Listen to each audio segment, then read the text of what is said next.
Hello, ladies and gentlemen. Welcome back to another exciting episode of Stacker.News Live with my BFF Keyan. Keyan, how's your week? How was your week? Uh, my week's pretty good.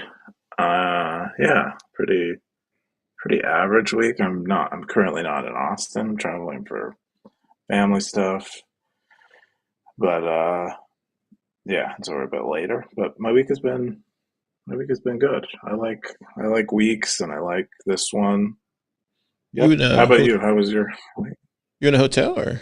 Uh, no, I'm in my brother-in-law's room, Oh, okay, cool. and yeah, he's got some boxing gloves. Oh, nice, See him. nice, Yeah, I don't know what else he's got. He's got a nice gaming rig on this. He's got cool, this little Fallout guy. I don't know what this nice. guy's name is, but That's great cool. game. Yeah, Yeah, lots of neat stuff. I got this little Fallout gun. He's a gamer. He likes that's video cool. games. He's also a developer. But yeah, Yeah. how's Well, your week? no, my week was great. We did a Bitcoin Builders Club this week at the Capital Factory downtown. We had a decent turnout. We had Johnny out there making some tacos and All stuff like right. that. It was cool seeing a lot of people just like talking about what they're building. Um, and then we had Bitcoin Week here at the Commons, so that was cool seeing everybody come out for that. It was funny, like every single day we had the door open at Pleb Lab, and so every single day there was people coming in, and I felt like I was doing like counselor hours or something. So like I was over here Office in the hours. yeah, I felt Yeah. like I was here in the back working, and then everybody, me and Nick, are always like working late. So everybody would come in, they would sit down, and they would just like talk to me for like 30 minutes to an hour. So it was just like it was kind of cool. That's nice. Yeah, it was a good week. It was a good week here in Austin for Bitcoin. Yeah. Yeah, Um. lots of events. Yeah, What is lots this? of Is this the events. third?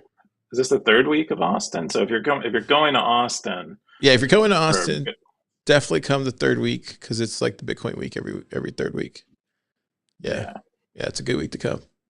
But honestly, there's builders here every week building. So doors are always open at Pleb Lab and the Commons for that. What was I gonna say? Cool. If you've never seen this crazy show before, this is called Stacker News Live. We cover the front page of Bitcoin. At least that's what I like to call it. Last week's most popular video was the Nostr Game Engine one. So apparently everybody watched that and had a couple comments. Look at that. Hmm. Even Vake was commenting. And yeah, hit that subscribe button, click the likes, do all that kind of stuff, and stay updated. Yeah, we're doing it. And we're gonna jump into with that. We're gonna jump into the top 5 stories of the week. It's gonna be a long show, but we're gonna do it. The number 5 top story of the week is don't ignore old email accounts. This is from still stacking after all these years, June 18th, security territory, 11 comments, 1,618 cents. Keyan, what's this? Yeah, still stacking after all these years. Got a email from I think it was Parallels, which is like I guess an older VM um, management software that many of us had on, I believe, yeah, I believe on Mac. But they got an email about someone logging into their Parallels account at a very old email address, like their old Yahoo. Um, and which was probably part of some Yahoo breach. So someone gained access to their Yahoo account, was able to get, or their Parallels account, which had their Yahoo email, and so they noticed that they maybe needed to shore up any accounts that were associated with that email address. But they share that anecdote to remind us all that we can't just leave those email accounts sitting around, because Yo, what's up? they're like the only window that we have into um, potential breaches of these old accounts, with many of them with weak passwords. Like most of us were not using password managers 10 years ago, even though they were probably available, and we should have been. And so a lot of those old accounts are probably vulnerable to simple brute forcing, especially if the services are old. Anyway, it's a good reminder, because most of us probably have a lot of email accounts and a lot of like email password pairs out there in the wild. Yeah, And that's what it was about. it's crazy. So what did the stacker say? Let's see here. We got the top stacker says, Nichiro says, this is an underappreciated added benefit of using password managers. On top of keeping credentials secure, it can serve as a book of every account you have credentials for. About once a year, I go through the list and nuke some old unused accounts. Not only that, but some services I know, Bitwarden and can have a tool. Yeah, looks like that. OT said, I've never been meaning to get rid of my Gmail account in many years. Was that Fiat 24 said, you expressed a great point to consider it. I have no idea how much personal information will exist on the internet since I used my email for the first time or the old messenger I used at the university to talk with friends. Huh. What happens if you what basically happens if you leave your email dormant? Do they just wipe out your account or no? I don't think so. I think they keep it. I think it just sticks around. I mean, you could probably go try an old Yahoo email that you had or something and see what happens. But I guess they keep it. I mean, some of these services that are run by companies that are like defunct, they probably delete everything. You know, like your MySpace account or something. But or your like Friendster. I don't know if that's even a So is thing. it just like a social media account or something? Your email? Yeah. Where they just never remove the profile or anything like I that? don't know. I mean, Yahoo. They're maintaining Yahoo Mail. I mean, Yahoo still exists as a company. It's still publicly traded. Probably still worth billions of dollars. So they're, you know, they probably have millions, maybe 100 millions of users with email addresses with them. Some of them Wow. still active, getting used regularly. So there's So probably they're somebody using your account, maybe possibly. That's what you're saying. probably. I mean, Yahoo probably also has pretty good like security around this. Like they should be causing people, like forcing people to rotate their passwords. So I'd guess you Yeah. can't get access to you probably the person who logged into their parallels probably didn't have access to their email account. But they did, you know, parallels, which has probably not been very well maintained now that it's not like peaking in popularity anymore. They probably do not have uh, Yeah. that kind of security stuff, and so they, whoever this was able to get access to that parallels account, but not the email account by the looks of it. Interesting. Wow. It's a good story. The next, sir, hang on, let's go back. The next top story is world's most livable city, the world's most livable cities in 2025 from The Economist. This is territory from Den, June 18th, 17 comments, 884 cents. Keyan, what's this? Yeah, these are fun little stories. You know, they do these like world rankings on something that is like quite subjective, but they try to like make it objective, and this is the case with this. And I guess The Economist is fairly well known for doing this with livable cities. But you have like places. I think it's like world. I think it's World News. They do a they do these rankings with universities, but you get lots of rankings like these. But everyone loves to look at these, even though we know they're all kind of flawed. But I guess the big deal this year was that the the top city for the I think the last few years was Vienna, Austria, and it has fallen out of its top spot. I think yeah, it is now in spot two and not one anymore. I think because they cite I think terrorist attacks. They had two two terrorist scares. I don't think they actually had two terrorist attacks. Yeah, they said two foiled terrorist attacks, and then um, yeah. So they said like stability is like global instability is kind of what that they say has really changed the list because one of the factors is like how safe an area is, obviously, for how livable it is, and they a lot of the places that they cite as being most livable are actually places in Australia, which I find interesting because they went through such a weird time during COVID with like they had some of the most intense lockdowns, but maybe that makes it more livable if you're not one of the people who's locked. locked up and quarantined. Osaka, Japan. It's another one. Zurich, Switzerland. Copenhagen. Where is Denmark? I think. Osaka. Uh, Yeah. yeah, I always hear Osaka. great I things like about Osaka. from who? Just hear the YouTube stuff, like just seeing like YouTube stuff. Like I always see travel videos and I love watching those travel videos. Yeah, Japan's a cool place. It's Yeah, they really I really want to go to Japan. Really want to go to Japan at some point. yeah, it's like one of the oldest countries, or it seems like one of the oldest countries, and they're like relatively Western. You have like countries that Yeah. are like maybe it's because we were sort of we had a relatively close alliance. It feels like at least when they were producing most of our electronics, and it created a lot of like cultural crossover that we don't really have with many other places that are quite different than us and a lot older. But yeah, it seems Yeah. like a really cool It place. just feels like a Kia, totally different world. You know what I mean? Like it just feels like a totally different world.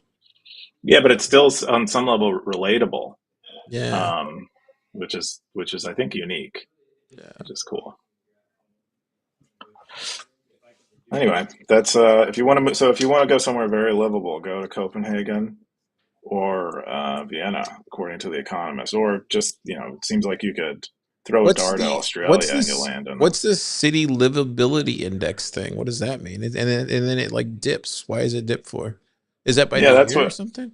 I don't think they know, but that's something that Den points out is what happened or why did all these places that are at the top of the list now why did they dip Because of in COVID, what maybe? looks like 2021? Yeah, maybe they had some of the worst COVID lockdowns. Restrictions, maybe. That Yeah, makes maybe that sense.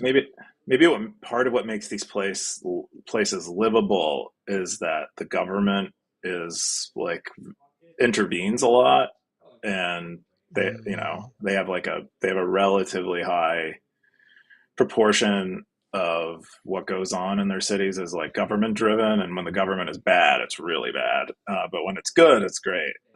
So maybe that's what you see. I don't know. yeah, that's interesting. Cool. The next top story is my bad experiences using AI as a physicist. This is from South Korea. LN, June 16th, science territory, 29 comments, 11,600 sats. Keyan, what's this? Yeah, this is a neat telling by South Korea LN, and how they both benefited from how they benefited from things like Chat GPT, these LLMs that kind of extend your thinking, maybe do a little bit of thinking for you. How it's enhanced their productivity, and saved them time in certain ways, but then has also uh, like kind of fooled them uh, into believing something that's not true, and then presenting something that's not true, but perhaps like worse is presenting something that's not true to other people as if they believe that, as if South Korea LN believes it's true, and making them look bad effectively, and just kind of writing about that experience, I think, in an effort to kind of deal with it, because you don't want to you kind of want to embrace these things to the extent that they improve your productivity, but you definitely don't want them to harm you. And then I thought one of the more interesting points he made in here was that if he, as this senior researcher, is making uh, these mistakes with LLMs and is using LLMs and not catching them, Mm-hmm. it makes him wonder how much worse it is for some of the junior researchers that are presenting their work to him, and he's reviewing how much of it they're missing, given that he has more knowledge than them and more experience and can detect them more. Like it's probably Yeah. even worse for them, and they might even be more dependent on these. So he's. Uh, I just thought that was kind of interesting.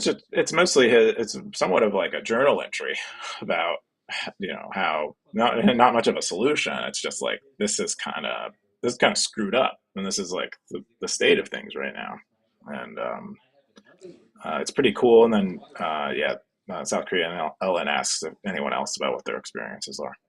So you know what's really scary for me is like, so they're releasing a lot of this AI stuff into like networks and into like cybersecurity stuff. That stuff scares me. Like, because I wonder if like the same thing is happening on that. Like, I would love to go back and see like you know what I mean? Like, like seeing myself in my old career now using AI. I would love to know what that looks like now, because I would love to see how screwed up they're like it's messing up some of the networks now, or if that's even happening. Like, and then like to what degree, and how, what are some of the fail safes that they're doing, or if it's helping it. You know what I mean? Because like I see what's happening on the dev side. Um, yeah. Anyways, that's just what I think about. No, it's kind of. I mean, I've seen some of that right now. The nice thing about cybersecurity stuff is it's like it's very binary. It's like fail or win. It's like either the machine gains access, exploits something, or it doesn't, and so you have this kind of definitive outcome. I think where it really sucks and it hurts an industry is when it's hallucinating and you don't know whether it's true or not, and you kind of have to review it, and it becomes this time suck and draining. But I think for cybersecurity, when it's used in a way to like attack a system, it's probably helping that industry.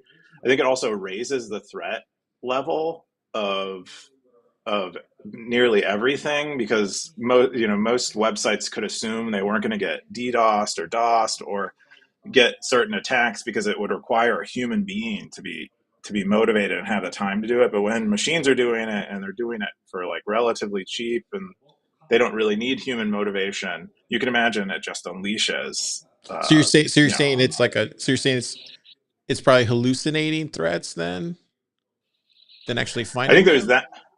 Yeah, well, it depends. I mean, it depends on how you're using it. But if you're like using it to write about a threat and it isn't actually exploiting it, then yeah, that there's a potential of hallucination. But if you're using it to exploit, like attempt to exploit a network, um, and you're not like, and it successfully does it, then that's something That's a win. is Yeah. an effective attack. But Yeah. if it's just telling you about potential ones, it's likely hallucinating, like it does about everything. And Yeah. then the other aspect is like if you have a bunch of these agents on the internet trying to exploit websites, now you have a bunch of websites who thought that they would never be attacked, getting attacked by something. Right. And so I'm ready. security becomes that much more important. I'm interested in that swarm happening. I'm wondering why that hasn't happened as frequent as it probably should have already. It's very early. It takes a long time for technology to diffuse and people to figure out how to use it effectively. And I think we'll see that with LLMs even. Yeah, everyone kind of thinks intelligence is uniquely different and should just unleash immediately. I don't, it probably still has some lag. I was So listening to maybe. a Tyler Cohen thing where he described that. So you think maybe He calls next it, year we'll start seeing some of those attacks happening? You yeah. think? I think we've already seen some of it. I think some people are already deploying them to kind of probe the internet for vulnerabilities and have probably been successful with them. But yeah, I don't think it's not like widely dispersed yet. There's still, I would guess most of the world is still not using the LLMs beyond chat. Yeah, and see that's my whole frustration with kind of what the devs are talking about with trying to open up the all the open proposals that are out there. It's just kind of like, is this the right time to be? I mean, I don't know enough to speak on this. Maybe you do, but it's just kind of like, is this the right time uh, to do all this stuff, to all these changes to Bitcoin with all this AI stuff? I don't know. Oh, It just opens up another attack vector. You know what I'm trying to say? Like, I don't mean to throw that kind of bad yeah. juju out there, but it's just kind of like it's that kind of it's those kind of possibilities that we don't need right now with already this institutional arbitrage and financial engineering kind of taking place.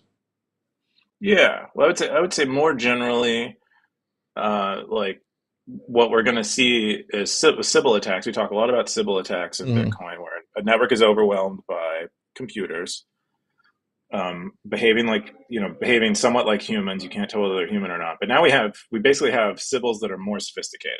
That's kind of, and that's kind of what you saw in the op return debate thread, or the initial thread on GitHub. Is they, as far as I understand, they had a bunch of replies that were like, Right. ChatGPT replies. People who didn't understand what they were talking about, just showing up and copying and pasting crap in there.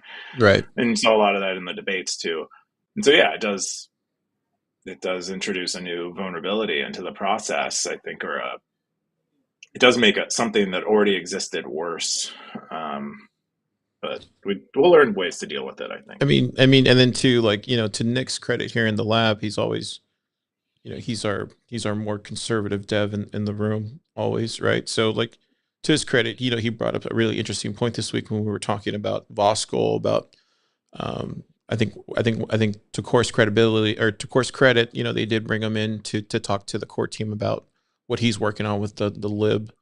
What is it called, Keyan? Lib Bitcoin or Lib some, Bitcoin. yeah. Yep. And this is above my head, but Nick was telling me about how it does something with the node, and it's but Voskuil explained it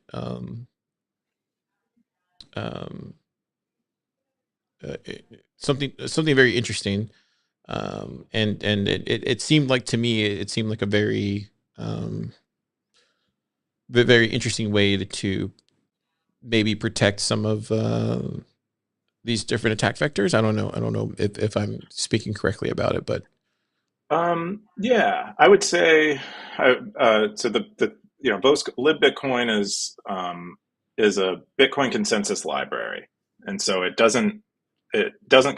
far as I understand, it doesn't concern itself with things like relay policy and stuff like that. It's just taking care of the part of Bitcoin that makes Bitcoin really what it is, and that's the consensus part. The part that you can't change in certain ways without making a new coin. Without creating Litecoin. But you change the things that happen in this library, and you make a Litecoin. And so he's basically just trying to distill the important part of Bitcoin into this library that works really well and is very efficient and fast, so that you can start up a node in very little time, and you don't have to worry about things like UTXO bloat and stuff like that. These are kind of the things that he's concerned himself with. And so a lot of people are looking to lib Bitcoin now after the off return stuff, and they're like, this is kind of what we need, is really this consensus library, so that Bitcoin Core can run this consensus library and then do their own relay policy, whatever they want that to be. And then the NOTs people can run the exact same consensus library and then their own relay policy. And then you don't have to worry about these things, accidental chain splits where Bitcoin Core or not, they make a small change that they don't think affects consensus, but it does. And then now you have two networks. And so Voskuil has been working on that for a long time. So there's a lot of interesting ideas about how we make Bitcoin nodes better, and therefore improve the centralization of Bitcoin. And so I'm sure whatever Nick said about Voskuil was along those lines. yeah, it's fascinating. It's a fascinating conversation to be had. We should try to get him on the AMA for the community. That'd be cool. Stacker.News community. Oh yeah, that'd be really cool. Anyways, yeah, I don't know how we got down the rabbit hole, but it's all relative, I think, just because it's just the information's out there, and we're all learning really fast these days, especially with AI. FreeTX had the top comment. He said, "So my question to you: have you had any bad experiences with using AI?" He said, "Somewhat similar, using outcomes using Cursor to write sysadmin code. Generally speaking, I only use GPT models for things like helping with me write README, install for actual code. I consider Claude and Gemini to be the best, although I've had a few rare outright hallucinations."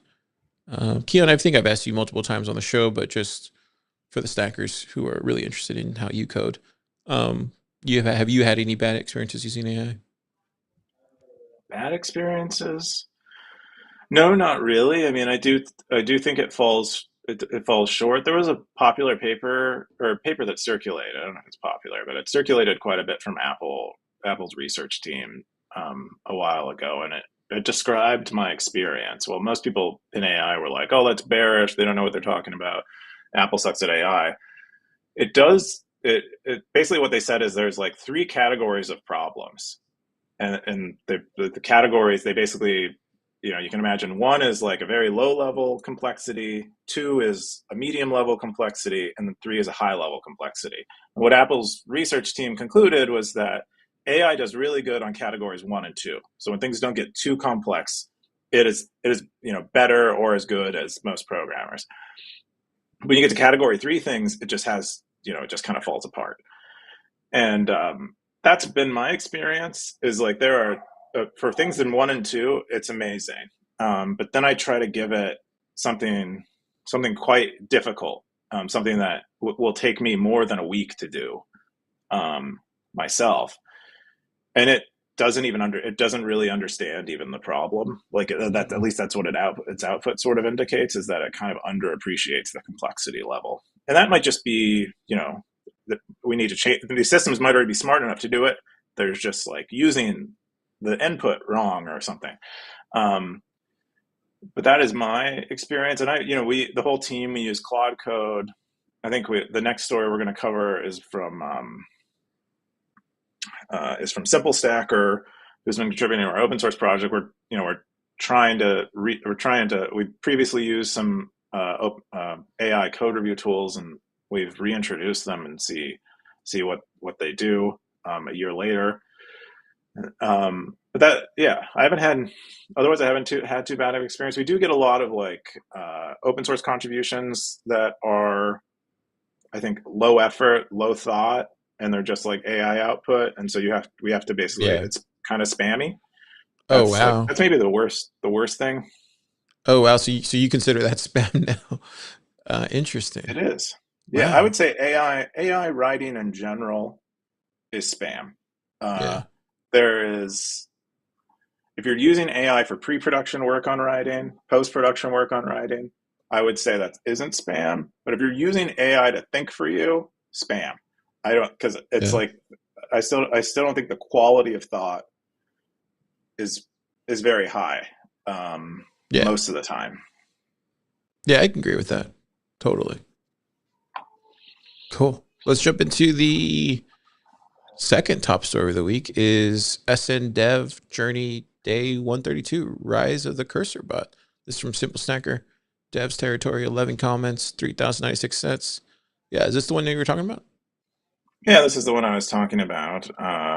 Simple Stacker submitted a PR, and they apparently got an AI code review from CursorBot. Cursor, the AI IDE, probably one of the most popular ones used right now. It, I think a couple days ago, released this CursorBot thing.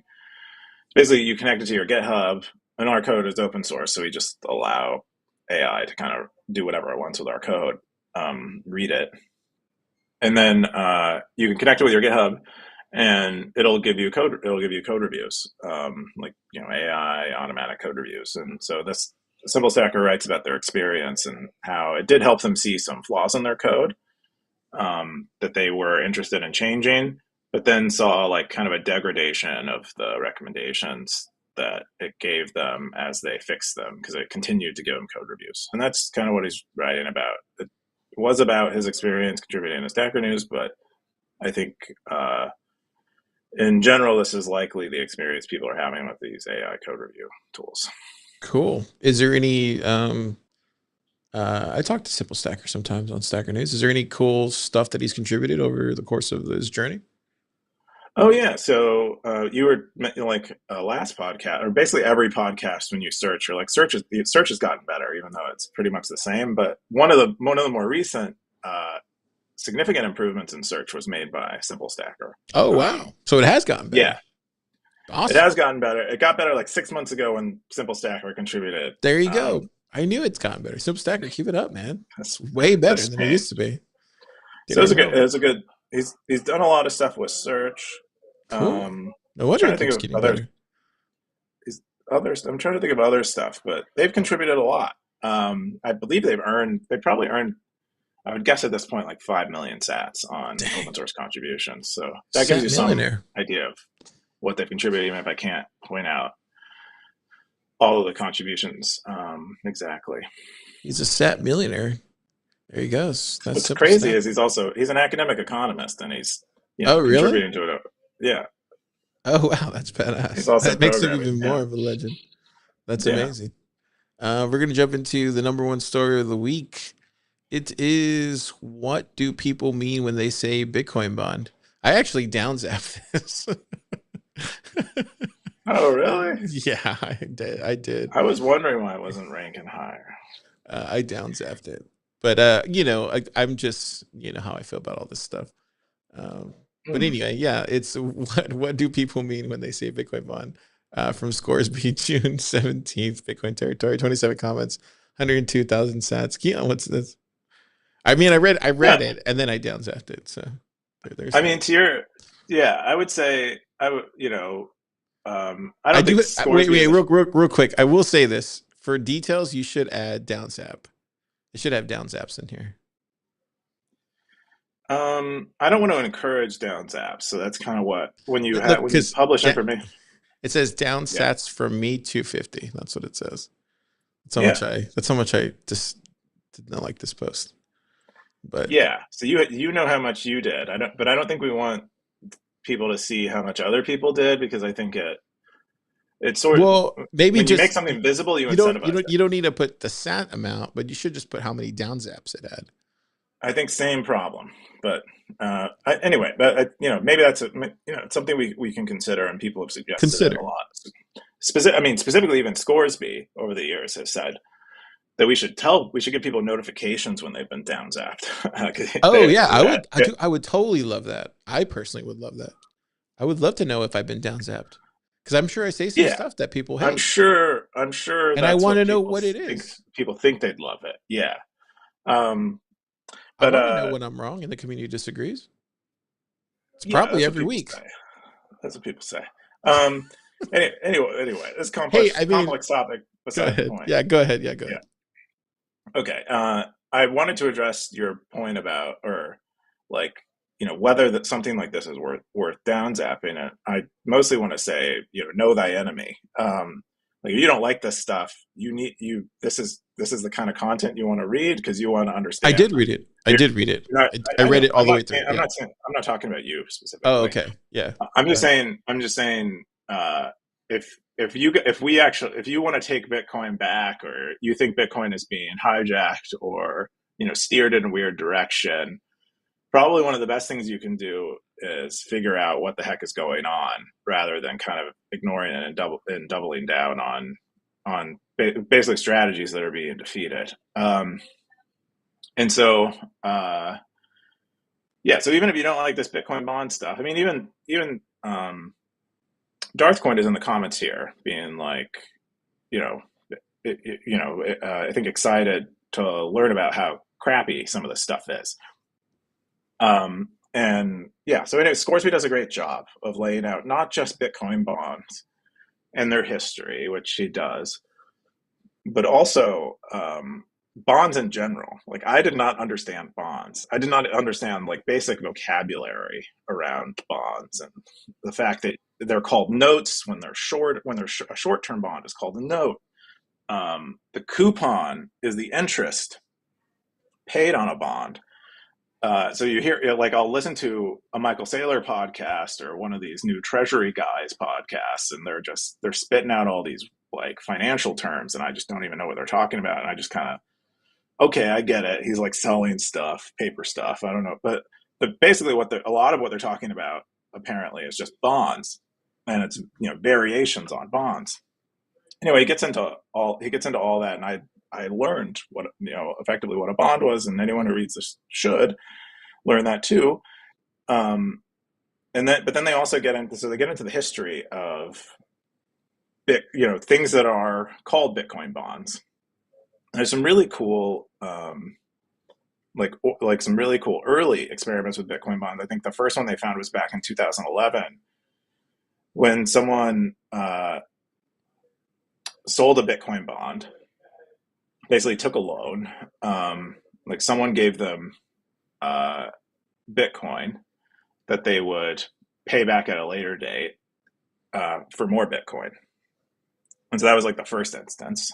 And then it goes through several kind of like graduations of Bitcoin, the Bitcoin bond concept, and changes over the years until we arrive kind of at the more modern ones. Even covers volcano bonds in here and why those have kind of disappeared from the narrative and why no one really talks about them, even though they were kind of all the rage a few years ago. It's because they basically aren't a very good financial instrument. They're very unattractive. And there's lots of like references in here, so you can kind of go deeper if you want. And more recently covered, or the most recent, I think, addition to this is the Bitcoin bond company, Pierre Rochard's thing. And he describes that somewhat in here, I think a little bit less detail than some of the other stuff, I think, because we don't really know a whole lot about it yet, because Pierre Rochard, I think, has mostly announced that he's doing it, and I'm not sure there's been much motion on it yet. But they even go to detail describing that, and basically the Bitcoin bond company is producing bonds that are for anyone who's buying corporate bonds, bonds that are more or less backed by the faith in a corporation, the idea that the corporation will be able to pay that bond in the future. Instead, Pierre Rochard is hoping that his Bitcoin bond company will back their bonds with Bitcoin, and they'll be more valuable or more trustworthy, or people have higher faith in them than they would a corporate bond. Anyway, it just, if you want to learn about bonds, and because this is kind of a thing that's going on in Bitcoin right now, probably one of the taking up most of the steam of Bitcoin's energy right now. You want to learn about this stuff and figure out why people are so interested in this. This would be a great post to start with. Yeah, Darthcoin had TLDR, it's a scam. I don't know if you saw that. I did see it. Yeah, I mean, I kind of feel, like Darthcoin. But I think, I do have a actual, an opinion on this. So I don't know if the stackers remember, there was a guy named Nick Bhatia. He came out in 2018, 2017. He used to be a professor for, I think it was USC. I don't remember exactly when. He was the first guy that I remember who actually wrote the book called Layered Money. And I remember him from the crypto space, because that was when I first heard about him. But he was somebody who was a big proponent of CBDCs. Everybody classifies him as a Bitcoiner now, but he was a big proponent of CBDCs, and he was a big proponent of somebody who believes that CBDCs and US dollars and bonds and all this stuff can coexist, and Bitcoin doesn't need to die, or one can coexist with the other, and all can be kumbaya.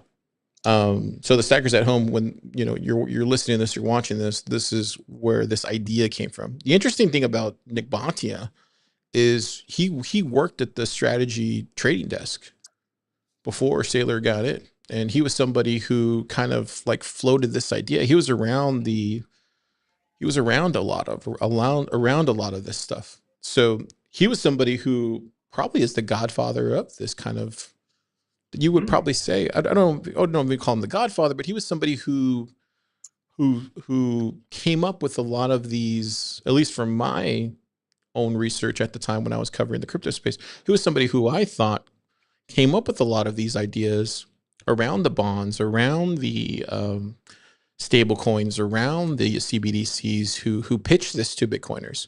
And it's fascinating because a lot of these guys who are the maxim, or quote unquote the maximalists that we call these days, the ones that are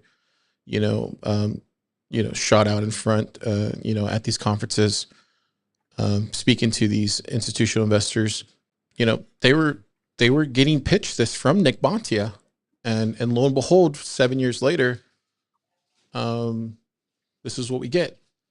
And so I just think it's completely fascinating that he kind of psyoped a lot of these guys into believing this over the course of 7 years. And this is where I would just say, for the stackers, because I'm talking to the stackers right now, they're not watching this. They don't care. Me and you, Keyan, are just we're so low on the totem pole that, you know, these guys don't even, we don't matter to them. So they're not going to hear about this.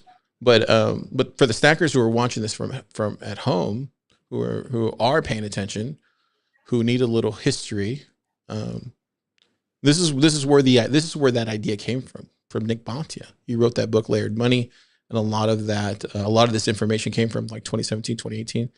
So I'm not surprised that this is going on. I'm not surprised that a lot of what we see from these people nowadays are these ideas, because that guy really, I have a lot of respect for the guy. He's a very well astute man. I think you even had him for an AMA at some point in 22. If I remember, he skipped a lot of those questions at the time that the stackers who remember the same thing that I remember. If you go back to the AMA, he skipped a lot of those same questions that I'm asking now.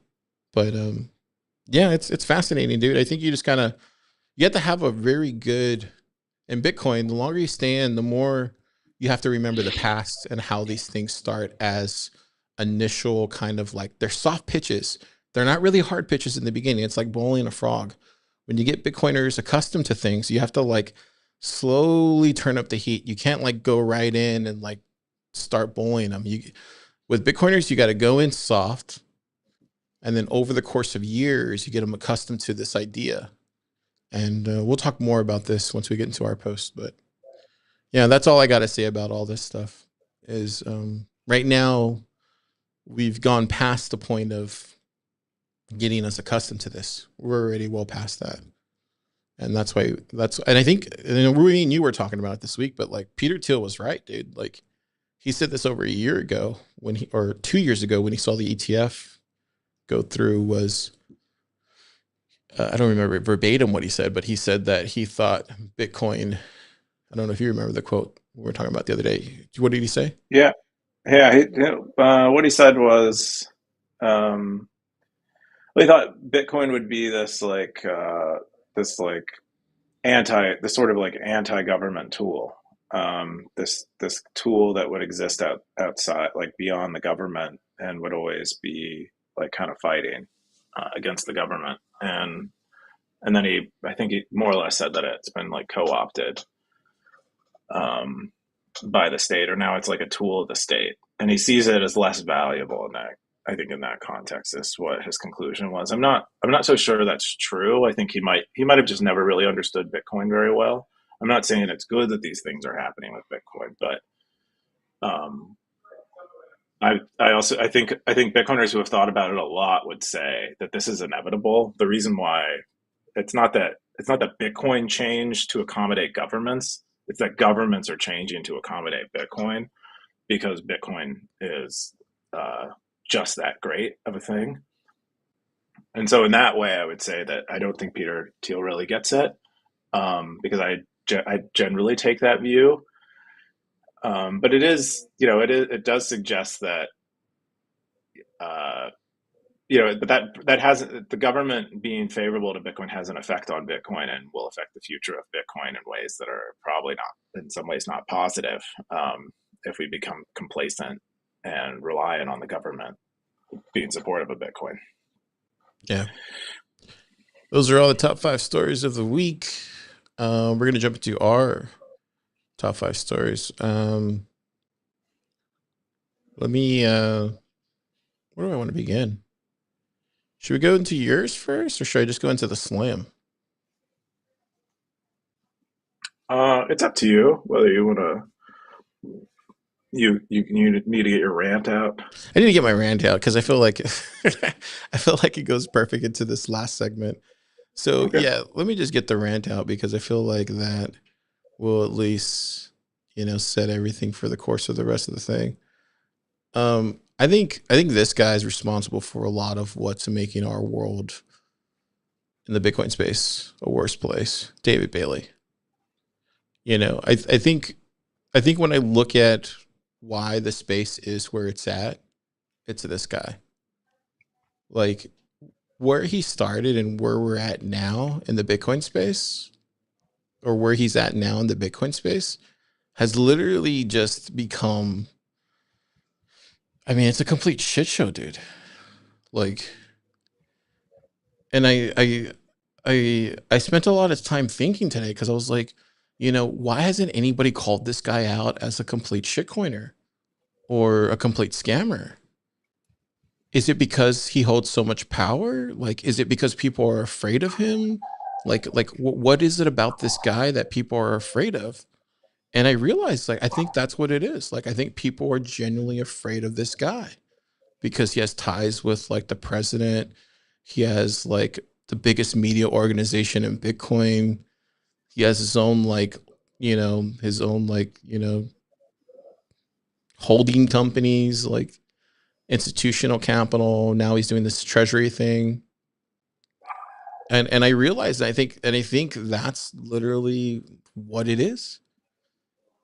I just can't let for me personally, like, I think the stackers that watch this every week don't know how Bitcoin over the course of time has always been a thing where when people in Bitcoin pass this kind of nexus, um, once they start kind of, I guess the easiest way to say is like once they start operating from a bad actor standpoint, we call them out on it as Bitcoiners, and we slam. That's a thing in Bitcoin that has always been done. Roger Ver was somebody that the Bitcoin community called out and slayed. Trace Mayer was somebody that they also did that too. Now he's come back and he's a lot better. But these are people that people have called out in the past and slayed. I think this guy, if I think this guy and the stackers that are watching at home, he's the PT Barnum of Bitcoin. And people that don't know who BT Barnum is, he was quoted as saying there's a sucker born every minute. And this is a guy that I think looks at the space that way. He looks at people and he sees a sucker born every minute. And I think he's gonna be looking at. I don't know if this video will get to him. I actually don't even think he watches this or even knows that we exist, Keyan. Like, I don't even think he knows Well, Stacker.News most people exists. don't. We have like 100 people. Or I don't even something. think he knows who I am. I don't even think he understands any of what we're watching. I don't even think he cares. Definitely not. Yeah, so I don't think this will ever reach him. But what I will say is that, you know he's making our jobs harder as builders, as open source contributors, as devs, as people that are trying to build in the community, as people that are trying to, you know, really spread the gospel of decentralization, freedom, and community. And then he's kind of just taking all of that and using it as a cloak to spread his propaganda and his shitcoinery. And he's just, it's just, for him, it's just a money marketing, financial engineering, like, mound of shit that he's just using for his own benefit. Like, when the fuck has this guy done anything for Bitcoin? Like, other than just throw a conference every year and invite shitcoiners there. Like, I don't, like, what has this guy done for Bitcoin? What has he done for open source? Give them a stage and, like, not Wi-Fi? Like what the hell? And this is where I just feel like what does he do for Bitcoin? Give it to politicians? I'm sorry. I just stackers that are watching this, like, be aware of this guy. This guy's a complete shitcoiner. Stay the fuck away from him. I just Yeah. can't stand around anymore, like, not saying anything about this guy who's just more that's just like literally just taking from the community and only benefiting himself, only benefiting his companies, his holdings, and not doing anything that could benefit the actual ecosystem. And it's just unfortunate to see. And I feel like the people that would say something would probably say something, but maybe they're afraid to. Maybe he's just too powerful. Maybe he's like the robot Murdoch, or maybe he's like one of those guys, like the you know what I mean? Like, I feel like he's that big now, so no one can say something about this guy. But Carr doesn't care. I don't care. What is he gonna do? Send his goons after me or something? He doesn't have goons. I mean, he's not a mobster, as far as I know. Um, I think well, I have a few things came up for me when you were discussing him.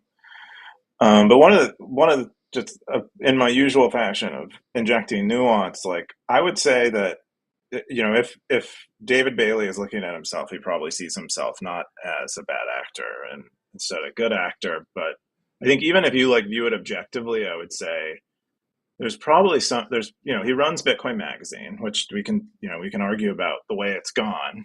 And he runs the Bitcoin conference. We can argue about the way it's gone, but those are like high effort things, and it's not, and it might be net negative towards Bitcoin, but I would say there are components of it, like the open source stage. I really appreciate it. It brings together a lot of Bitcoin, like real quality Bitcoiners. And so there are components to it that are positive. And I think I would agree with you that in general, it's probably not negative for Bitcoin, but there are components of it that are Dude, positive. And so that's, I but think, Keyan, part of what makes it, so we're not disagreeing. And let me finish the okay, rest of my point. because I want to touch on that point. Yeah, we can go back. I just have Okay. one more. And so it should be easy to go back. But yeah, so I think there are, I think it's just somewhat nuanced, the degree to which some people are bad actors. And this is kind of my second point is I think you gave examples of Roger Ver and Trace Mayer. And I think what we're going to see over time in Bitcoin, and probably you see this in all cultures among the people who end up like kind of leading or taking significant roles in a space, are they get more and more sophisticated, and you kind of have the strongest, worst people surviving. And so I think what we have happen is they figure out where the exact line is, and so they never really cross it. The line with Roger Ver was he's trying to fork Bitcoin in a way that the majority of Bitcoiners don't like, and trying to go about it in a sort of cabal, trying to form a kind of a cabal to do it. And then with someone like Trace Mayer, they're like actually a shit. They're like, I would say, very clearly, most, like anyone would kind of, so they were pumping their bags and kind of So shitcoining. so so so Someone so like, but let me finish. Let me finish. yeah. But I think David Bailey has not done either of those things and has not crossed those lines. He's playing on the line, and I think that's why people haven't really called him out. Plus, he has a lot of power, and Bitcoiners are So simps for the most okay, part. so he's crossed the line 100% to push back on the dev thing. He's literally just putting that cloak over him. So let me get back to that point about the dev thing. He hasn't done shit for open source. He hasn't done shit for y'all. He hasn't done shit for the builders. I would argue that the only reason he's doing that is because he knows he has to. Because if he doesn't, so I would argue that Bitcoin Plus Plus, Lisa, and TabConf, Michael Tidwell, and the rest of that group are doing more for open source builders and the builder community and the dev community, and is a far better conference than Bitcoin conference. That We get agree with that that on get that. that get that get 75% less money than the Bitcoin conference. And the only reason the Bitcoin conference is doing that is because he's just a freaking worm. And he's just trying to take more sponsorship away from them. That's Car saying that. That's not them telling me to say that. I'm saying that, by the way. So I would argue that he's doing that on purpose to take away sponsorship from those people. Secondly, the Trace Mayer and the Roger Ver, I would argue Trace Mayer did far less than this guy has. This guy actually is out there simping to like Justin, what's that guy's name? That guy Justin Sun Fine. and the Tron, the TRX people. Like he's over there simping to those guys, literally giving them the stage, calling it the Bitcoin conference. Like what the hell is that? Like that's not the Bitcoin conference, it's a crypto conference. He needs to rename the conference the crypto conference. He needs to rename the magazine the crypto magazine and stop calling it the Bitcoin magazine and the crypto and call it the crypto magazine, the crypto conference. It's a disgrace, dude. He's literally taking the name Bitcoin and it's not even that, dude. It's not even that. And then he's stealing from all these open source people that are doing things the right way. So that's where I totally disagree, Keyan. I'm sorry, but like it's No, so that's the thing, is like we don't totally disagree. I think you just like kind of didn't hear my point. It's like common where I say something that is Yeah, like, I'm just you know, fired up. I'm sorry. you're at zero, and I'm at like a 5 out of 100. I'm sorry. I'm fired. I'm Like fired up about that. I just try to go 5 out of 100, and you're like, no, you're like you kind of I'm fired up. behave as if I said 100. But I'm mostly saying that there are things that you can look at that I think we would learn quite a bit by studying them a little more closely, and why, because part of how you started is like no one's calling them out. And I think that's interesting because No I one's think there calling are a him lot out. of things. There are a lot. I mean, but people have called them out, but yeah, like not in mass. Like no one has ejected. Like the community hasn't rejected and ejected him like we've done with the other names that you mentioned. So I think there's a reason for that, and it's not just because it's not just. I don't think it's like I just think there's good reason that we could point to and understand, and it's worth doing that exercise maybe if you would like to eject them. And that's what I I'm was just getting calling him at. out because no one else is calling him out. It's like, so you get to say you're doing an open source stage, and you get to say you're doing stuff for the builders, but you're not fucking doing shit. You're actually not doing shit. If anything, you're taking sponsorships away from these other fucking conferences that are fucking busting their ass with like 2 or 3 people, and you're taking stuff away from these other builder communities. They're actually busting their ass with nothing. And yeah, go fuck off, dude. Like, do your own fucking crypto conference. Do it in Dubai and doing all this other fucking bullshit. Get the fuck out of here, man. Like, I hate this guy. This guy should be fucking canceled. I'm sorry. I'm sorry I'm cursing. I'm sorry people are going to see this and get all fucking pissed off. But Stackers needs to hear this shit. Stackers that are listening needs to hear this shit because like this is what it's really going on, and this guy needs to be fucking canceled. Fuck this guy. Anyways, Slade. Slam, slam, slay. Yeah, I just like there's no one calling him out on this shit, dude. Like and these other people aren't going to say anything because they're afraid to say something. And like who else is going to say it? Who else is going to say it? Well, I mean, there again, there. I mean, like we had. I think it was last year. Someone came on Stacker.News and shared I think a pretty well received post about not attending Bitcoin Magazine's conferences. Um, and yeah, I think a lot of stackers agree with it. A lot of Bitcoiners agreed with it. Dude, So there's definitely people. I'm embarrassed to go to any of his conferences. That's why he's giving tickets away for free. It's Good luck true. with that, Totally. man. Uh, yeah, I think. I mean, I think a lot of people are. I think, but most of the people that we know that are Mark more, my I think, words. Mark my words. Mark my words. After this rant, mark my words. The like Bitcoin plus plus TabConf, bigger conferences, way better conferences, way better conferences, way better signal, way better builder conferences than anything Bitcoin conference can provide. Way better. Dude, the one in well. freaking Austin was way bigger than the Bitcoin conference. Was it not? Wait, no, I don't. No, The Bitcoin definitely. plus plus conference in Austin wasn't it not better than the one that you went to in Vegas? Oh, it was definitely better. There I, you go. like, but all of it. I mean, all the devs have been saying both of those conferences. We've been saying that since like 2022. So it's not new. It's And like, then the South by conference that we had here in Austin, dude, that thing was huge that whole week. yeah, I would say, but better is different than bigger. And so one of the things Dude, that the Bitcoin Magazine conferences do is they are bigger. I mean, this and they're guy's a bigger complete maybe. shitcoiner trying to do shitcoin things with the Bitcoin name on it. He's not even doing he's and then the worst thing to top it off, Keyan, the worst thing, this is the thing that really is like the worst thing about this is when you know he's the ultimate shitcoiner. He doesn't give back. That's the worst thing. That's the biggest tell there. It's like, where's his fucking donation? Where's his donation to the open source ecosystem? Where's his donation to the open source like dev community? Where's his donation anywhere? And I don't want to Mhm. see the fucking tweets. Oh, look here. I tweeted somebody here, blah blah. No, bro. Seriously. Anyways, end Yeah, rant. I don't know. I mean, yeah, I think he's definitely transcended into. He's I PT think one of Barnum of these. Bitcoin. He's PT Barnum of Bitcoin. I don't understand PT Barnum, so I can't call him. I can't agree with you, but that could be very true.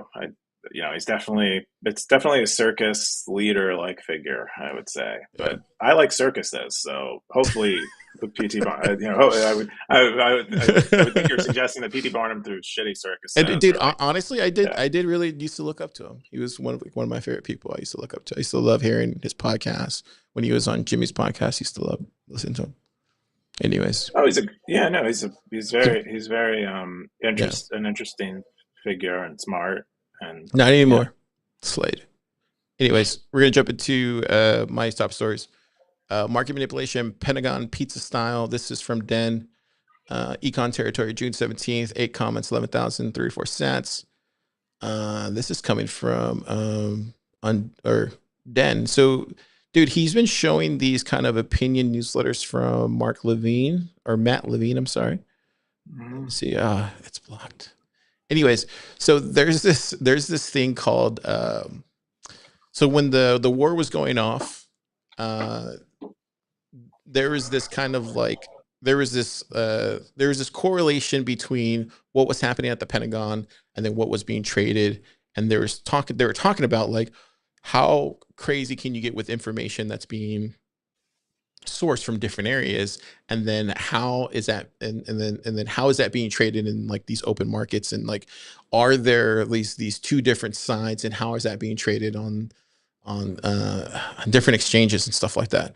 And so can you actually get ahead of the curve when it comes to Wall Street these days? And man, I'm trying to remember what exactly was the piece at the end, but from what I could gather, it does seem that man, I can't even get. Do you remember the most of this part, Keon? I can't remember Of exactly the prediction part of it, but off the oh, the pizza part? I thought it was I thought you were covering the pizza piece. the pizza piece was them coming to the Pentagon and delivering the pizza, and then somebody, yeah, the pizza piece part of it. I can't log in here. Do you have the archive link? Oh, Where is it at? Oh, he has for it the right here. newsletter? Yeah, at the Yeah, bottom. the bottom. Yeah, here it goes. Oh, it's so good. Where's it at? Oh, here it goes. Yeah, he says right here.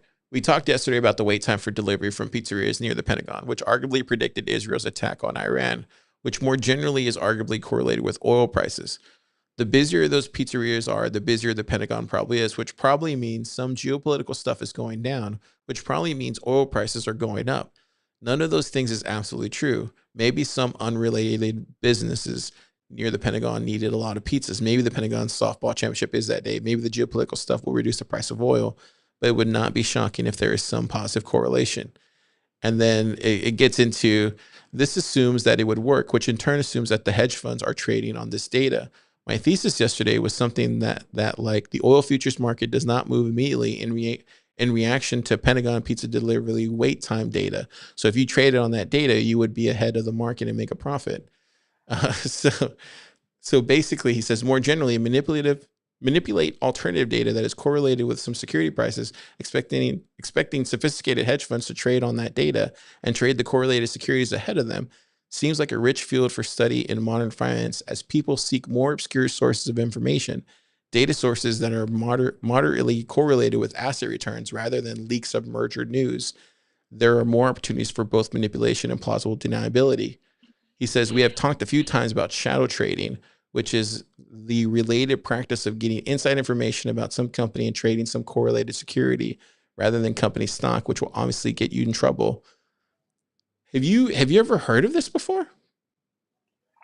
Well, I know there are all these kind of shenanigans that can go on. There are a lot of these shows that have hedge fund managers and stuff in them now. Like Billions was one, although it's like super overwritten, and I think it was kind of tired.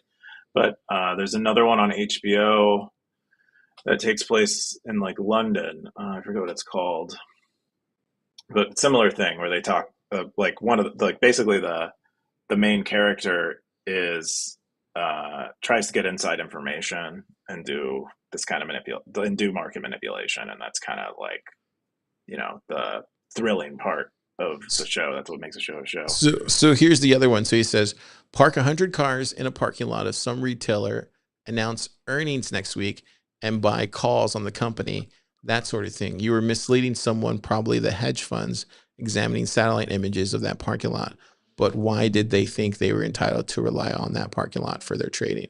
So he's basically saying that you send out a tweet, or something like that, and then you share that on Twitter, and then you trade on that, and vice versa. It's fascinating that people are trying to. I don't know. Maybe it's just the world that we're Yeah. in right now.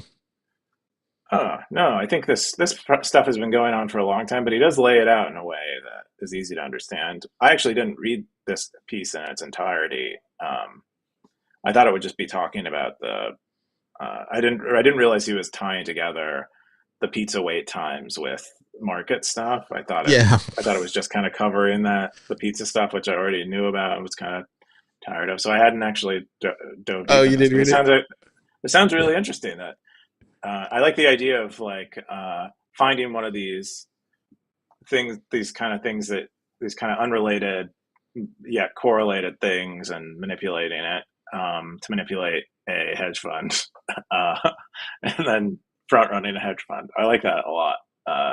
It'd be pretty cool if some, So you'd have to have it's the means to do it, but it it's sounds kind fun. of it's kind of funny. Like the other day, like this week, people were coming through, and one of the guys that came through, he was like, "So I see the light on at Plub Lab, so I know you're burning the midnight oil car."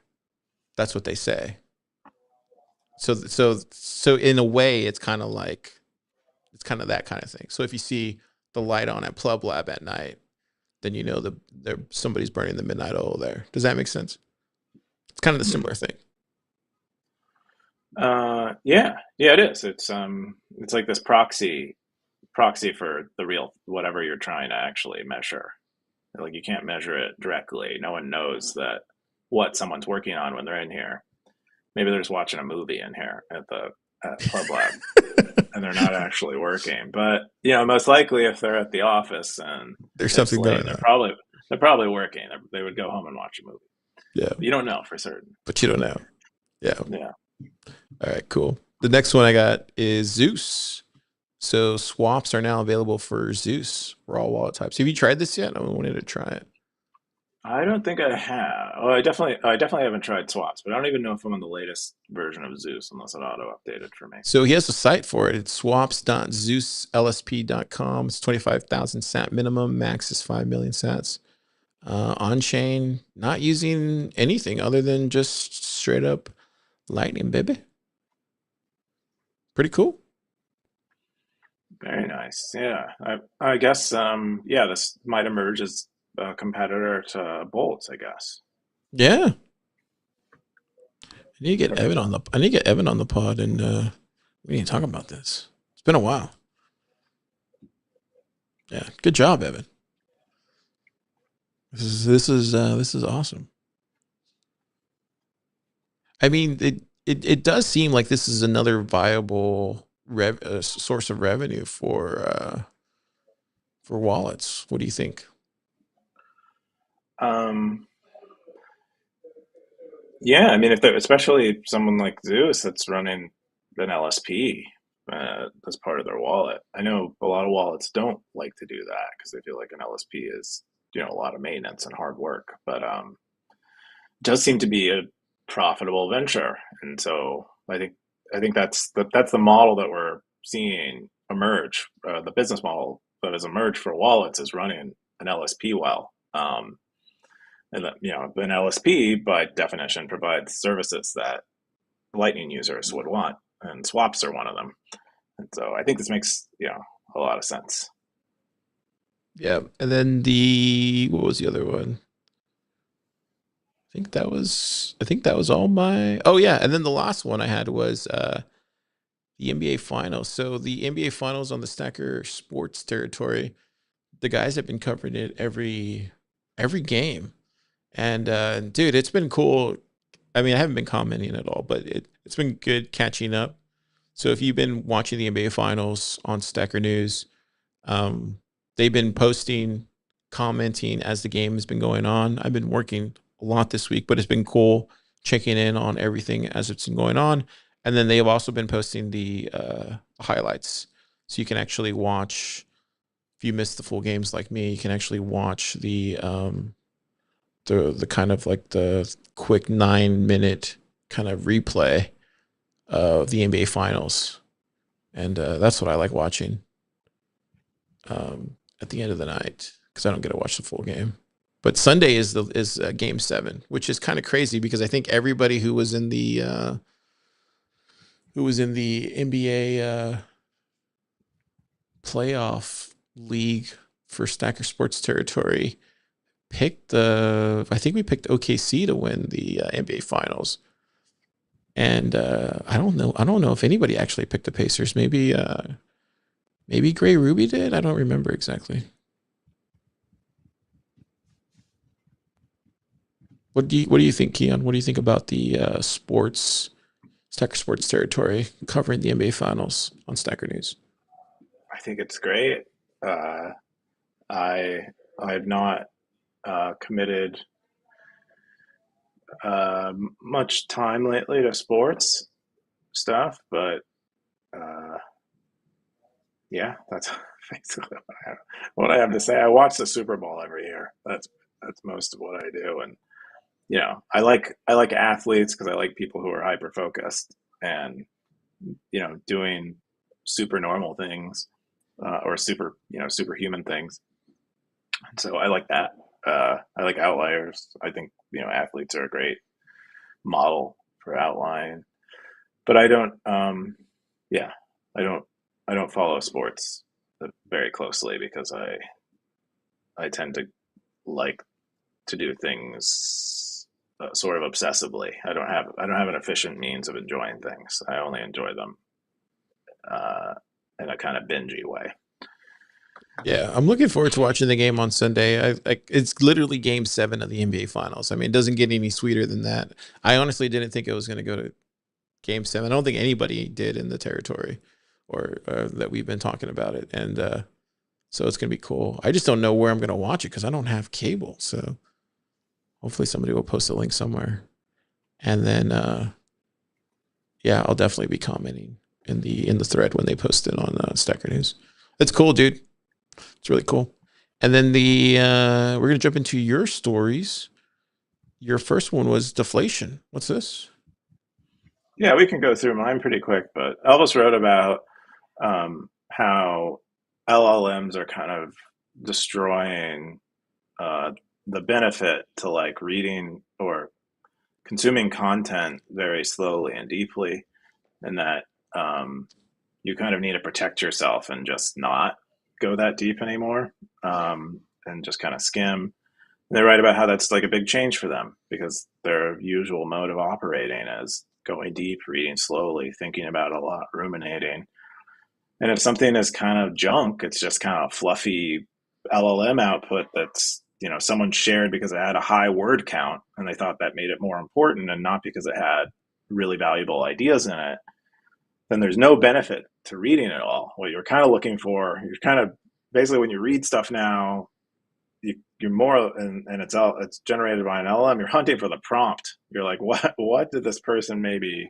What was the idea that seeded the LLM to make all these words? Anyway, that's kind of what he's writing about. Is like, and Ellis has done quite a few posts along these lines of like, what is AI changing, and what is it changing for him? What is it changing for the internet? What is it changing for other people? And so, yeah, I thought that it was a good post and I liked it. And then I think I had two other ones. What are the other Hmm. posts? Or do you have any thoughts on that? I guess No, not really. I feel like we covered that already earlier. I talk about that a lot. And then Yeah. the opinion the Genius Act will bring economic chaos. Oh yeah, this one. Yeah, I just thought, I mean, this was kind of it This is was, another one you could thank for David Bailey. He's the one that brought this on.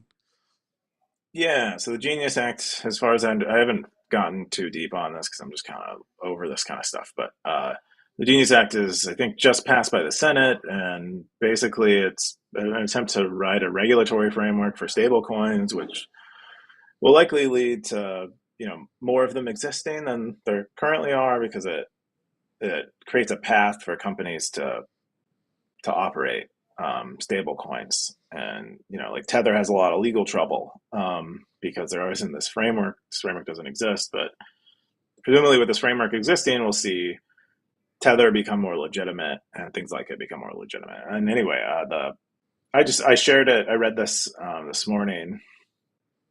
Um, Did you see the and politicians? Did you see the politicians that wrote this one? the politicians that wrote the post, or That wrote the here, I have this one up right here. There it goes.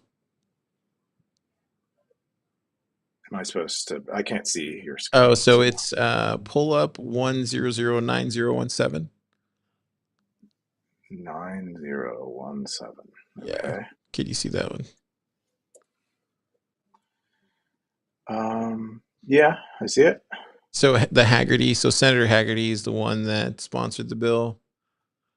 And then guess who? Guess who? I'm sharing a tweet right now from David Bailey. Senator Haggerty is one of the top advocates of Bitcoin in the country. Absolute badass who gets what we're trying to do and understands how to pitch it in DC. So I'm telling you, man, this guy's not a good actor. This guy's not a good actor in Bitcoin. Yeah. So this post specifically, it's kind of apparently what I found most interesting about it, and it kind of gets uncovered in the comments, is the the person whose opinion is expressed in this New York Times op-ed is a huge CBDC advocate, and so they're what's interesting is like they're against the stablecoin stuff because they want to see something that is like more in the control of government, I presume. I don't. And then Simple Stacker's comment I felt was gross, and it was good. Why did I say gross? But it was good, and he kind of I don't know, just begins to point out some flawed reasoning that appears kind of early and is consistent with more or less the rest of it. Stackers, if you're watching this, boil in a frog. That's all I'm going to say. I think it's boiled, but it's. I mean, it's done. no, boil in a frog to a CBDC. This is where we're going. This is where that's going to lead. It's going to lead into a CBDC. This is where we're headed. I wonder what. I mean, right now, this is where we're headed. It's that future that they're trying to get us to, and the sooner the stackers recognize that, I mean, there's nothing we can do about it. The only thing we can do as Bitcoiners is just start building better privacy, start building better infrastructure. Run a Lightning node, run your own node. Get out to your Citadel. Start building the Citadels now. Keep stacking cents. Go dark. Yeah, I think times are running out. It's running out, Keyan. Oh, I don't know, but I would be curious.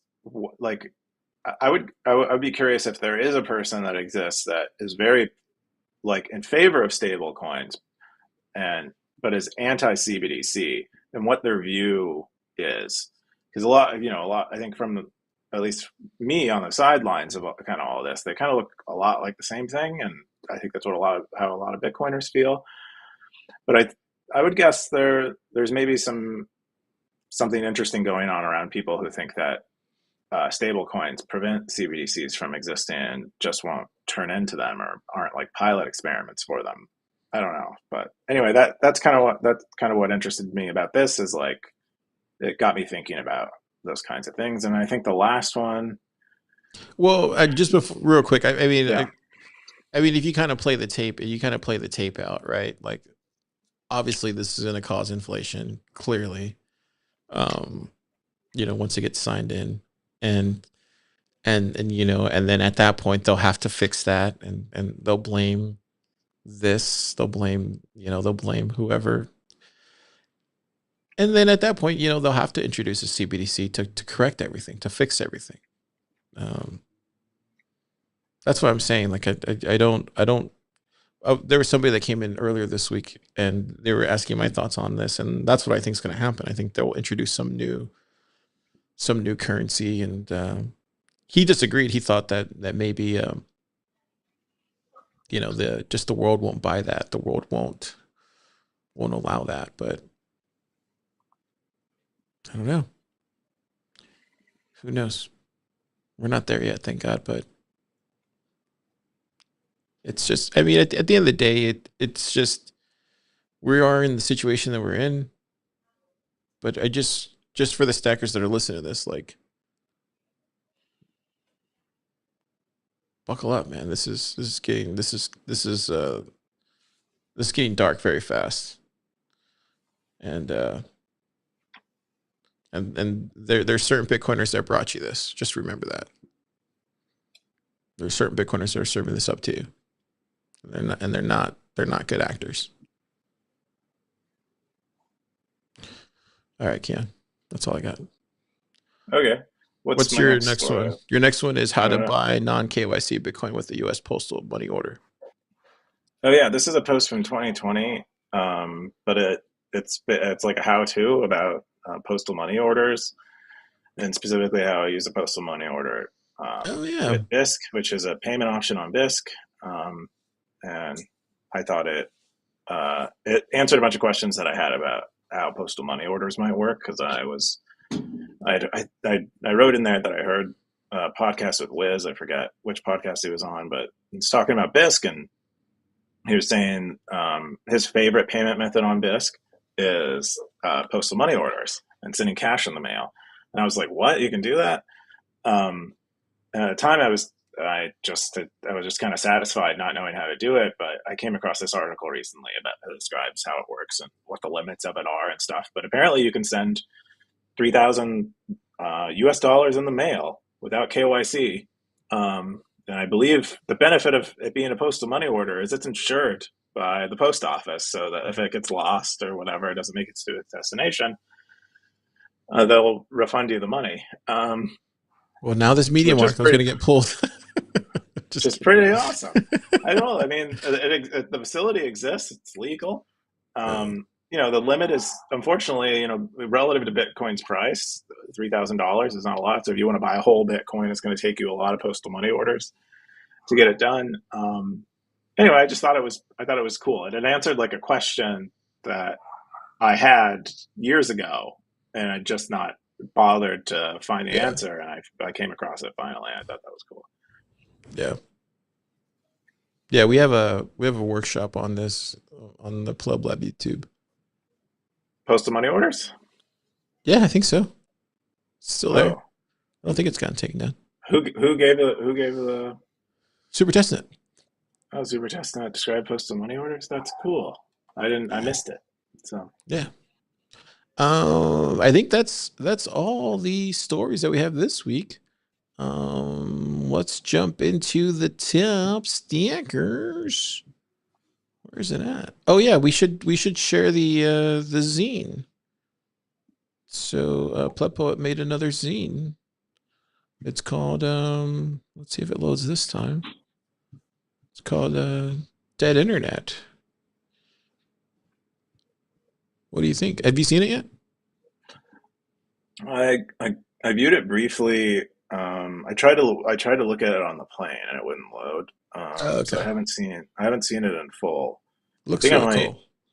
Yeah, I think what I might do is download it for people and then turn it into images and upload them, or maybe share something with Jana that allows her to do that, so she can share it in a way that people can browse it on Stacker.News itself. Yeah, that'd be cool. That'd be really cool. Yeah, 'cause it's a bit hard to view. I think the PDFs, some PDF like creation tools output these kind of janky PDFs that are hard to load, and I think it can cause problems. But yeah, I'm excited about it. I'm excited, especially because I haven't seen any of it yet. Usually I'll get a glimpse of it because I'm in the office, but I haven't seen it.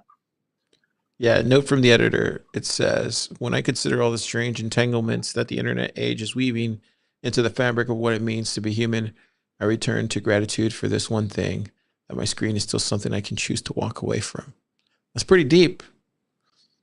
Dang. Yeah, I Jeez. mean that would make sense. I haven't seen Plebcode online very much this week, so She walked she away from must her have walked. computer. Yeah. She must have walked away from it, bruh. Or Oh, that's paddled away. cool. Oh wow. Look, On she her found the time paddleboard. machine of the year. That's the one. Wasn't that the one where they snubbed Steve Jobs for the I don't cover? know what you're talking about. The cover? The cover of what? Oh yeah, you're not looking Time? at that. You're not looking at my screen. Never mind. No. Anyways, oh man, yeah, I think that's the one. The Snackers at home watching it. Um, cool. Check it out, Stackers. Get the zine. It's pretty cool, Keon. You got a zine 13. That rhymes. All right, let's Good. jump Yeah, we're in. into. Oh, go ahead. Go. No, I don't have anything. Zine 13 has arrived. We're gonna jump into the top Cowboys. Did you bring your cowboy hat? Oh, you didn't. No, it's too big. I would have to have like a. I would have to like buy a seat, buy like an airline seat for my hat to travel with me. Oh wow. Unless I could convince someone it was like like a comfort hat, or what do they call it? Like a companion, like a Maybe it's a companion carry. Maybe hat. Like that's I a need carry it on. Maybe that's a carry on. medically. Yeah. Cool. Yeah. All Anyway, right. Jumping to the top go have it. Cowboys. Looks like we got Stacker in hiding. Coob. Undisciplined 117. Blockchain Boog. Gray Ruby. Stacker in hiding. Public Enemy. Choke 1. Stacker in hiding. Rothbard and Fnatic. Den. We're all Satoshi. Aardvark. Man, Aardvark's climbing in the ranks, I guess. Or has he always been there? It's always been I there, I think. never can tell. I don't know if I say the same thing every week or That's what I cry. mean. Is like, well, yeah, I think that's something I'm hoping to do is like add the ability to see the rises and falls in these top lists where you can like, oh, that like last at least a year ago, this person was lower in the ranking or whatever. I don't know, Yeah, like stuff like that. something like that. Cryoto Sensei is up 50 days. Cryoto. Optimism, OT, end of their mic dev, bell curve, Jason B. Usual suspects there. Yeah, pretty cool. Yeah, There we go. pretty good. Ben Carlin came back. Look at that. Oh, is he? Yeah, what happened? I think I don't know. I think well, no, he's kept his hat for a while, so I don't think he's just come back. I think maybe you're just noticing him. Oh, okay. Anyways, yeah, good on you. Good on you. Cool. That's all the stuff there. Keon, what are you doing this weekend? I think I'm going to do what I normally do, but where I currently am,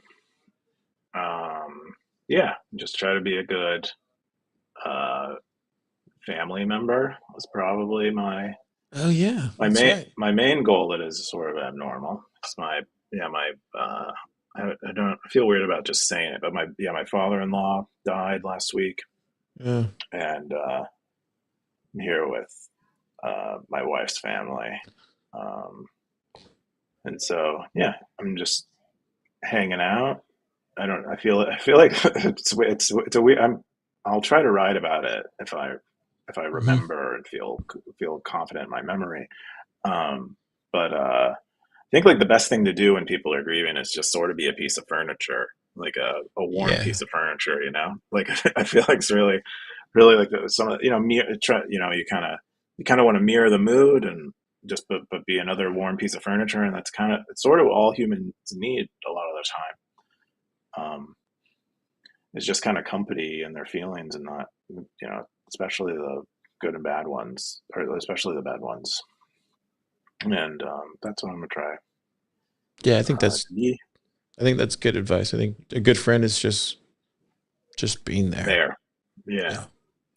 yeah, Yeah. minimum requirement at least, but sometimes really all that's required. Hmm.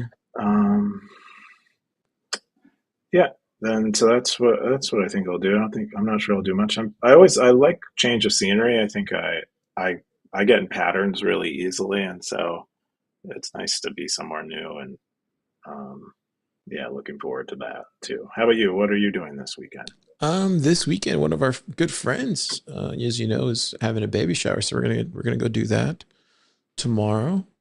So that should be fun. And then I want to check out 28 days, 1,000 later or something. 28 weeks later? No, 28 Oh, is months that later. coming out this weekend? Wow. Yeah, yeah. I want to check it Oh, out. I I'm haven't seen any excited. of the reviews yet, so I want to check that out at some point this weekend. Um, and then I got to get some work done, and then yeah, be back here on Monday. And then yeah, we got startup school starting here soon, so I got to finish all that stuff. And then we got some new people joining the lab, so got to get that all that stuff ready. And then what else? What else? There's a lot more stuff too. Yeah, it's long. It's gonna be a busy summer. It's all busy summer. So yeah. Cool. Let's look at the fountain real quick before we leave. We had Blockchain Book said Zamp from last week. He said 8-hour laptop battery is bananas. I don't remember what that was from. I guess we talked about an 8-hour laptop battery. I don't remember. Yeah, I And don't then know. I don't know what you're talking about. Poopsicle said, I run a Bitcoin full node not to confirm transactions, but for the smug sense of superiority it gives me. Huh? Oh, yeah, that's a big motivator, I think, for a lot of Bitcoiners running that. Yeah, that's pretty cool. And that's pretty much it. Cool. Yeah. Excellent. Yeah. Stackers. Well, Have a great weekend, stackers. Go out there and be yourself, Go out there and hang with your family and do you you? know, do you. Is that what they say? That's what Oh, they when they said it once. I I don't was know. looking at the YouTube analytics. Do you know a lot of young Hmm. people watch this show? No, I don't know that. I I mean, let's I be didn't know honest. that. I didn't know No that. one, hardly anyone watches the show, but I didn't I know am that. still surprised that I some was of them are shocked. young. I was shocked. I was shocked. I was like, who are the young people? So if you're watching this and you're a young person watching this, let us know why you watch this. Like what is it that you Explain like? yourself. Explain yourself why you watch this. Because I was shocked. I was like, why is 18 to 25 watching this? We're like boomers. Well, they might also be lying about their age. Whenever like software asks me my age, I always put You like put 18 to a mi 25? yeah, That's I put like the weird. minimum because it's like because I don't have to scroll back much further. I scroll only as far as I need to go to gain entrance, which is Mm. usually 18 years old. Oh, it's just people are just lying about their age. Maybe, I you know but that's probably it. the only I reason I don't think guess. so because it's like 18 to 25, and there's a huge gap in the middle, and then it's like our age. So I'm like, oh, But that would explain the gap actually, is that the people who are in 18 to 25 are actually people in our demographic lying about their age. but And that's why there's it's nowhere in all between. male, and then there's like one female, which is my sister. So that's where I'm like, That's another thing I lie about all the time when the software asks me. Is I'll say but that's I'm what I'm like saying. non-binary If they were or lying, then it would be like all female. So that's why I don't think it's lying. Anyways, if you're a young guy watching this, tell me why you watch this. or a young girl who's lying and saying they're a man. All right, Stackers.